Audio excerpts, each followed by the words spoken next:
नमस्कार, मैं आरबी सिंह यादव और आप देख रहे हैं मेरा YouTube channel RB Singh Yadav editor.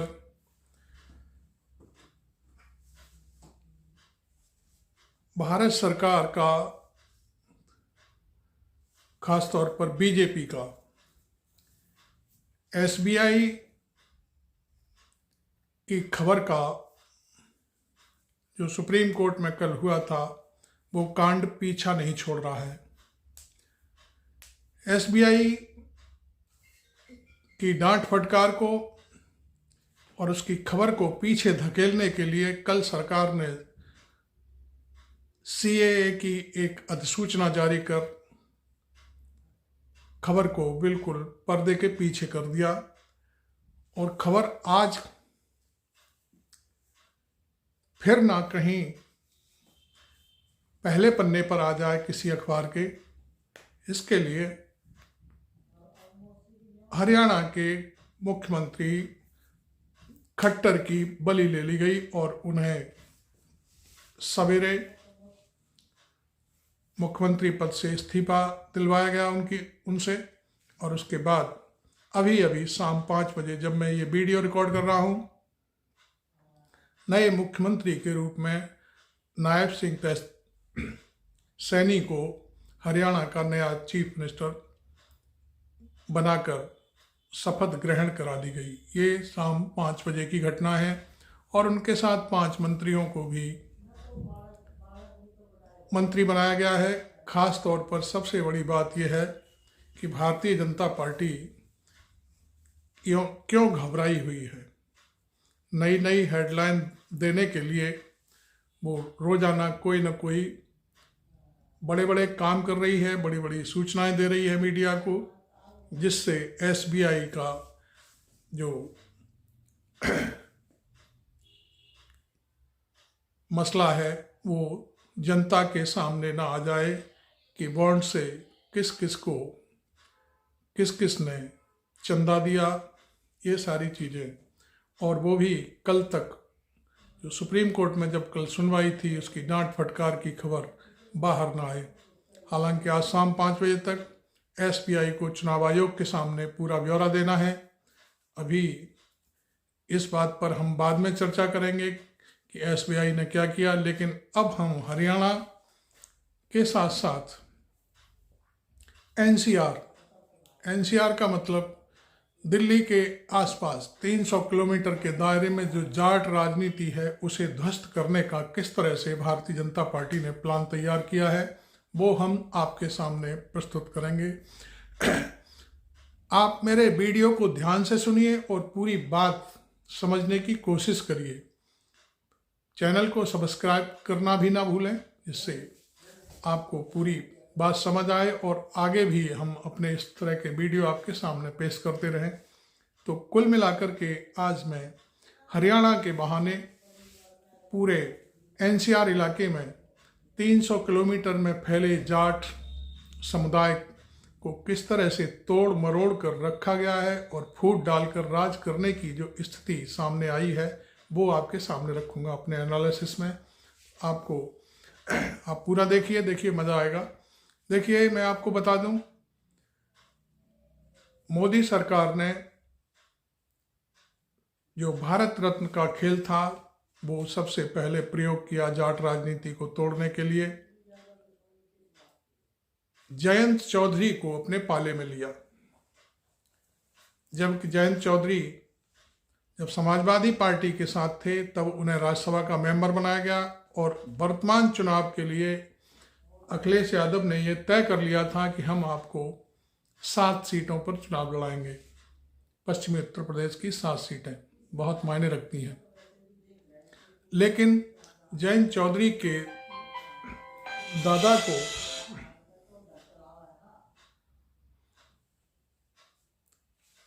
Bharat Ratna देकर उन्हें असहज कर दिया गया और उन्हें तोड़ करके खत्म कर दिया गया।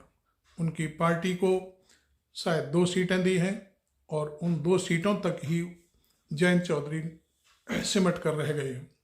तो एक तो ये कहानी कि यहाँ पर जो किसान आंदोलन था उसे दबाने के लिए और किसानों के सामने जयंत चौधरी अपना कोई दुखड़ा न रोए, इसके लिए उन्हें अपने पाले में लिया गया। पाले से मीन्स एनडीए में। अब हरियाणा की बात करते हैं। हरियाणा में आप जानते हैं कि 10 लोकसभा क्षेत्र हैं। इन लोकसभा क्षेत्रों में से 3 सीटें जेजेपी का मतलब आप जानते हैं, दुष्यंत चौटाला के पोते की एक छोटी सी पार्टी, और वो इस समय डिप्टी सीएम थे। कल और उससे पहले 1-2 दिन से लगातार सीटों के बंटवारे को लेकर बात चल रही थी। जेपी नड्डा से वो मिले थे, अमित शाह ने उनको मिलने का समय नहीं दिया था, और वो अपनी बात रखना चाह रहे थे कि उनको 3 सीटें हरियाणा में दी जाएं।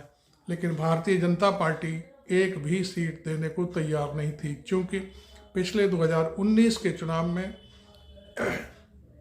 भारतीय जनता पार्टी के पास 10 की 10 सीटें हरियाणा की थीं, तो लिहाजा वो कोई भी सीट छोड़ने को तैयार नहीं थी। और इसी के चलते भारतीय जनता पार्टी ने आज खट्टर सरकार में शामिल दुष्यंत को बिल्कुल पैदल कर दिया, और उनकी फाइलें भी शायद तैयार कर ली गई हैं। यदि वो ज़्यादा कुछ करने की स्थिति में आएंगे तो वो फाइलें तैयार हैं, जिनकी जांच करा ली जाएगी, क्योंकि बहुत से महत्वपूर्ण विभाग थे, खूब जम के मामला हुआ है। तो उस मामले को कभी भी ईडी और सीबीआई, सीआईडी, जो कुछ भी विभाग इनके पास हैं, इनकम टैक्स, उनसे दबा कर रखा जा सकता है। अब मैं आपको बता दूं, जाट राजनीति का जो सबसे बड़ा ड्रॉबैक है वो ये है कि हरियाणा खेलों में सबसे आगे है, और जाट समुदाय की लड़कियां और लड़के बहुत ही काबिल होते हैं खेलों के मामले में, और वो आमतौर पर अंतर्राष्ट्रीय स्तर पर गोल्ड मेडल और जो बड़े दूसरे मेडल होते हैं चांदी और ताम्र के, उनको लाते रहे हैं, और उनकी अपनी एक खेलों में धमक है।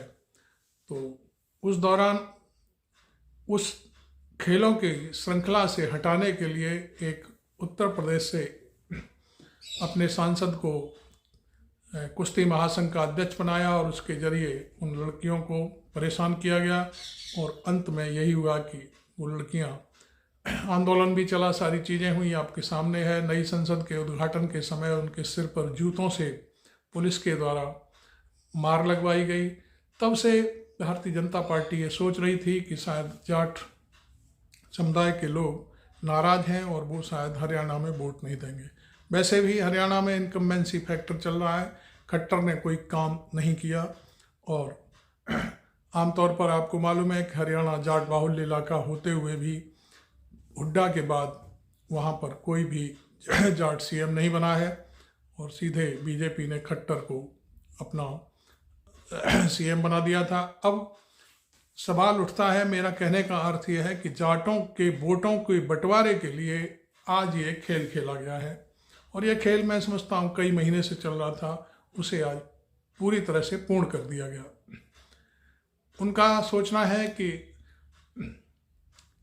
जेजेपी जो दुष्यंत चौटाला वाली पार्टी है वो अलग चुनाव लड़े, और जो कांग्रेस पार्टी के जो मुखिया हैं हुड्डा साहब और दीपेंद्र हुड्डा उनके पुत्र, वो अलग अपनी चुनावी रणनीति बनाएं, तो ये वोट 2 जगह बटेगा। और एक वोट के लिए उन्होंने आज देवीलाल के छोटे बेटे रणजीत सिंह चौटाला को भी इस मंत्रिमंडल में शामिल कर लिया है। वो ओम प्रकाश चौटाला के भाई हैं। रणजीत सिंह चौटाला की ओम प्रकाश चौटाला से कभी नहीं पटी, और इसी वजह से पहले रणजीत सिंह चौटाला कांग्रेस में थे, वहाँ से जब उनको कोई खास आगे बढ़ने का मौका नहीं मिला तो फिर वो भारतीय जनता पार्टी में शामिल हो गए।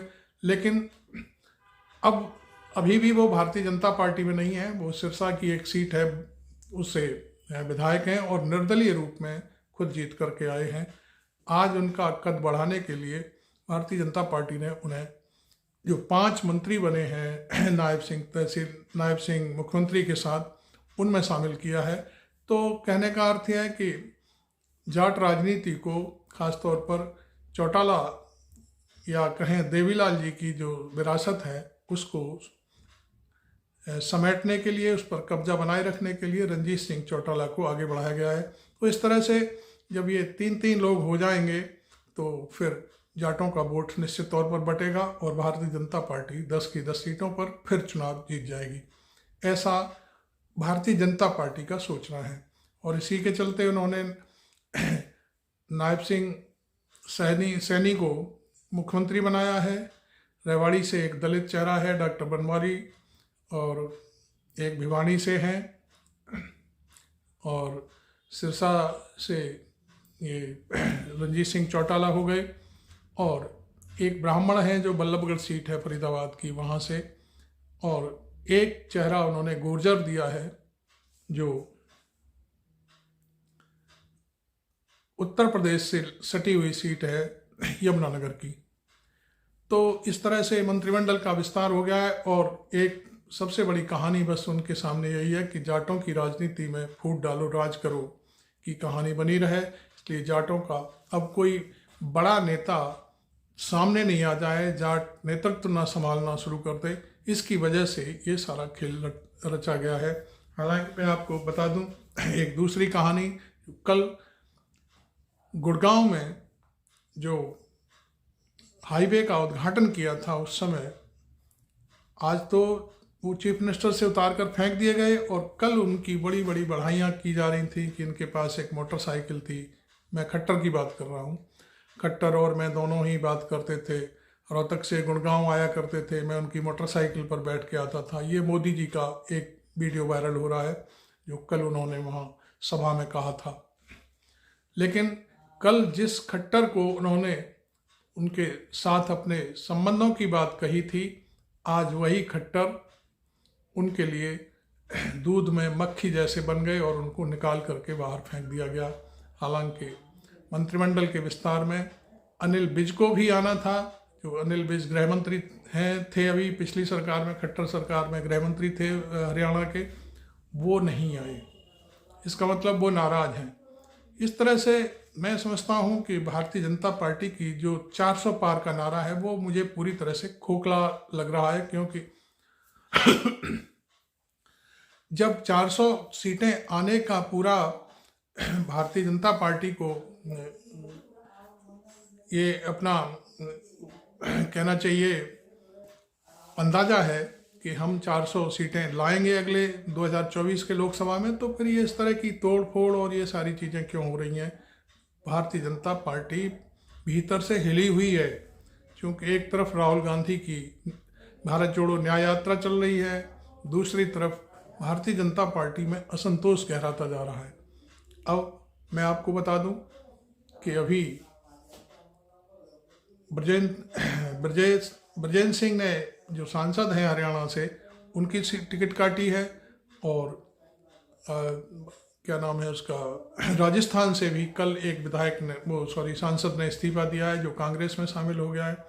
और बाकी अब मुझे ये लगता है कि गडकरी शायद अब पूरा गुल खिलाएंगे, क्योंकि कल जो बॉडी लैंग्वेज है जो हम देख रहे हैं, कल प्रधानमंत्री के साथ खट्टर और गडकरी दोनों साथ साथ थे। गडकरी अपने दोनों हाथ पीछे कमर पर रखे हुए साथ साथ पीछे पीछे चल रहे थे। उन्होंने ना तो कोई उनको अफसोस था, ना कोई अन्य बात थी, और ना ही वो प्रधानमंत्री को कोई महत्व दे रहे थे। हालांकि ये अच्छा हुआ कि जिस हाईवे को प्रधानमंत्री ने उद्घाटन किया, जिस हाईवे का, उस हाईवे पर ये आया था कि कैग ने इस पर घोटाले की एक रिपोर्ट प्रस्तुत की थी, और उसके बाद अभी कुछ एक हफ्ते पहले गडकरी के समर्थक 2 इंजीनियरों को रिश्वत लेते हुए सीबीआई ने गिरफ्तार किया था। तो इसको लेकर के बहुत भारी चकल्लस चल रही है। गडकरी की टिकट अभी पहली सूची जारी हो चुकी थी 195 लोगों की, उसमें नाम नहीं था। दूसरी सूची भी जारी हो गई, उसमें भी नाम नहीं है। अब ऐसा लगता है कि शायद गडकरी को एक किनारे लगाने की पूरी तैयारी है। हालांकि गडकरी पर इन सब चीज़ों का कोई प्रभाव नहीं पड़ता। वो बहुत ही शालीन व्यक्ति हैं और शालीनता से ही अपनी बात कहते हैं, न वो किसी से डरते हैं न वो डराने की कोशिश भी करते हैं। हालांकि संजय राउत ने उनको बाकायदे बुलावा दिया है कि आप हमारे साथ आएँ और अपनी राजनीति करें, ठीक से अच्छी राजनीति करें। तो ये जब बयान संजय राउत का आया है तो भारतीय जनता पार्टी की हालत खराब होती जा रही है। आमतौर पर आपको मालूम है राजस्थान में वसुंधरा राजे नाराज हैं और मध्य प्रदेश में वो मामा जिनको कहते हैं 18.5 साल का राज किया उन्होंने, वो भी नाराज हैं। तो अब मैं समझता हूँ कि ये सब चीज़ें होने का क्या अर्थ लगाया जाए, क्या नहीं लगाया जाए। अभी तो हम यही कह सकते हैं कि ये जाटों की राजनीति को तितर-बितर करने का ये माहौल तैयार किया गया है। मैं समझता हूँ जाट समझते होंगे। जाटों की 4-5 जो बातें हैं वो हम आपके सामने रखते हैं। जाटों का सबसे बड़ा एक खेल है MSP मांगना। जाट अधिकांश 99% जाट किसान हैं, एक आध दो को छोड़ करके 100 में एक आध दो व्यक्ति ऐसा होगा जो बिजनेस करता होगा या कोई सर्विस करता होगा, लेकिन टोटल परिवार उनका किसानी ही करता है। तो NCR इलाके में ख़ास तौर पर जाट इलाके की जो खेती है उसको खुदर बुदर करने के लिए ये कृषि कानून लाए गए थे। हालांकि वो उस समय किसान यूनियनों ने मिलकर के उसको विफल कर दिया और वो फिर कानून वापस लेने पड़े। अब जाटों का जो दूसरा मकसद है, जाट आमतौर पर सेना में जाते हैं। जाटों के लड़के सैनिक होते हैं और देश की रक्षा करते हैं। बहुत ही काबिले तारीफ है सारा काम। तो इन जाट लड़कों को सरकार ने ऐसा कर दिया है कि वो 4.5 साल का उनको कैरियर बनाने के लिए ट्रेनिंग कराई जाती है। अग्निवीर जिसको कहते हैं, अग्निवीर के लिए किया गया है। और अग्निवीर की योजना पूरे होने के बाद ना तो उन्हें कोई पेंशन मिलेगी, न फंड मिलेगा, केवल वापस आ जाएंगे। और यदि इस दौर में उनकी वहाँ पे शहीद भी होते हैं तो उन्हें शहीद का दर्जा भी नहीं मिलने वाला है। तो इस तरह से जाटों का ये दूसरा किस्सा है। और तीसरी बात यह है कि जाट एक रिएक्शन करने वाली कौम है, हमेशा वो किसी के आगे नहीं झुकती है।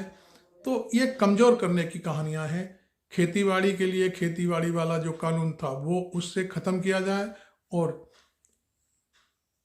ये जो अग्निवीर योजना ला करके भी उनको कमज़ोर किया जाए। तो वो जो रिएक्शन वाली जो कहानी है जाट समाज की, जाट समुदाय की, वो आगे ना बढ़ सके। तो ये भी एक तरीका है इन लोगों के, जाट लोगों को ख़त्म करने के लिए, जाट राजनीति को ख़त्म करने के लिए। अब आपको मालूम है, अभी मैं पहले भी कह चुका हूँ कि जयंत की राजनीति भी ख़त्म हो गई और जो दुष्यंत चौटाला है उनकी भी राजनीति ख़त्म हो गई। भारतीय जनता पार्टी आपको मालूम है कि जिस थाली में खा लेती है उसी में छेद कर देती है, और छेद भी क्या, वो पूरी थाली ही ख़त्म कर देती है। आपको मालूम है कि जो JDU के अध्यक्ष हैं इस समय लंदन में हैं, वो मालूम नहीं कब लौटेंगे, क्या है ये तो मुझे नहीं मालूम, लेकिन उनकी पार्टी भी पूरी तरह से ख़त्म कर दी। और इसी तरह से यहाँ पर चौधरी देवीलाल का जो ख़ानदान की पार्टी थी इनेलो, उसमें भी फूट डाल करके उन्होंने पूरी कहानी बर्बाद कर दी। और 4.5 साल तक अग्निवीर जिस दुष्यंत चौटाला को बनाया था उसको वास्तव में अग्निवीर बना करके बाहर फेंक दिया। और इसी तरह से एक चवन्नी नहीं हो सकता, मैं कभी पलटूंगा नहीं, जयंत का भी खेल खत्म कर दिया उन्होंने। तो अब जो चौधरी चरण सिंह पूरे देश के प्रधानमंत्री थे, उनका पोता केवल 2 सीटों तक सीमित रह गया है। और हो सकता है अगले चुनाव में जो उनके 8-10 विधायक हैं यूपी में, वो भी तोड़ ताड़ करके सब बराबर कर दिए जाएंगे। ऐसा मेरा अपना अनुमान है, मैं किसी पर कोई आरोप नहीं लगा रहा। तो आपको ये वीडियो मेरा कैसा लगा आप ज़रूर लिखें, बताएं और मेरे चैनल को सब्सक्राइब भी कर लें। मैं RB सिंह यादव।